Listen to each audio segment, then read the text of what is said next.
Hi guys, আসসালামু আলাইকুম। It's me Roshni. Welcome to our another new blog. কেমন আছেন আপনারা সবাই? আশা করি সবাই অনেক ভালো আছেন। আল্লাহর রহমতে আমরা অনেক ভালো আছি। ভালো আছি বলাটা খুবই সহজ, কিন্তু ভালো থাকাটা খুবই কঠিন। কেউ আপনাকে ভালো রাখতে পারবে না। ভালো থাকাটা একান্তই নিজের কাছে। যদিও কেউ ভালো রাখতে চায়, কপাল খারাপ হলে সেটাও সম্ভব হয় না। ওই যে কথায় আছে না, যখন সময় খারাপ যায় তখন সাদা কাপড় থেকেও রং ওঠে। ঠিক এই অবস্থা হয়েছে এখন আমার। কেন জানতে হলে দেখতে হবে পুরো ভিডিওটি।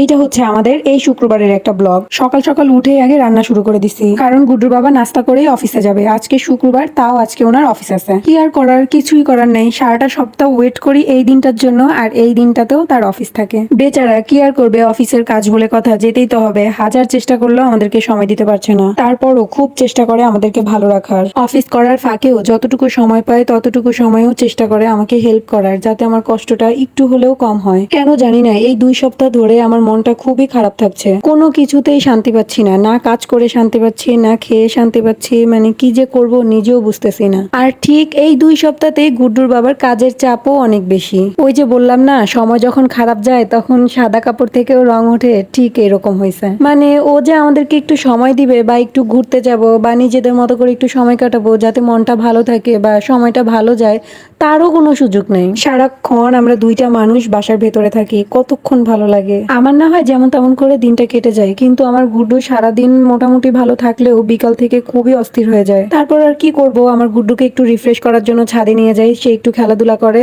দেন তার মনটা আবার একটু ভালো হয়। সব সময় যে এরকম খারাপ লাগে তা কিন্তু না। গুড্ডুর বাবা যখনই এরকম ব্যস্ত থাকে, আমাদেরকে সময় দিতে পারে না প্রপারলি, তখনই এরকম খারাপ লাগে। সারা সপ্তাহ খারাপ লাগে না, বিশেষ করে শুক্রবার দিনটাতে যদি একটু ঘুরতে যেতে না পারি তাহলে একটু বেশি খারাপ লাগে। যাই হোক, ব্যাপার না। সারাদিন ভরপুর একা একা রান্না করলাম, এখন পেট ভরে একা একা খাচ্ছি। আমার যখন বেশি মন খারাপ লাগে তখন পেট ভরে খাওয়া দাওয়া করলে কিছুটা মন ভালো হয়। বিষয়টা মজার না? আসলেই কিন্তু মজার। আর এই তো স্যার সারাদিন পর বাসায় ফিরলেন। বাসায় আসার সময় তার গুড্ডুর জন্য চিকেন ললি আর চিকেন বল নিয়ে আসলো, কারণ আমার গুড্ডু তার নিজের খাবারগুলো না খেলেও হাবিজাবি একটু মোটামুটি ভালো খেতে পারে। একটা বাচ্চা পালতে কিন্তু বেশি কষ্ট হয় না, কিন্তু সব থেকে বেশি কষ্ট হয় কখন, যখন এই বাচ্চাটা খাবার নিয়ে বেশি বিরক্ত করে, তখন একদম মাথা খারাপ হয়ে যায়। আর আমি দেখছি সব বাচ্চাগুলির এই একটাই কমন সমস্যা, শুধু খাবার নিয়ে ঝামেলা করে, খাবার কোনোভাবেই খেতে চায় না। তবে মাশাআল্লাহ, আমার গুড্ডু জ্বালাইলেও এত বেশি বিরক্ত করে না। যাই হোক, আমরা হালকা পাতলা খাওয়া দাওয়া করে দেন ঘুরতে বের হয়ে যাই। সারাদিন পরে রাত্রে ঘুরতে বের হয়েছি দেখে মন খারাপ করে আমি আর কোনো ভিডিও ক্লিপসই নেইনি। এগুলো হচ্ছে আমাদের সকালের কিছু ভিডিও ক্লিপস। ড্রাগন ফলটা নাকি বড়লোকসদের ফল,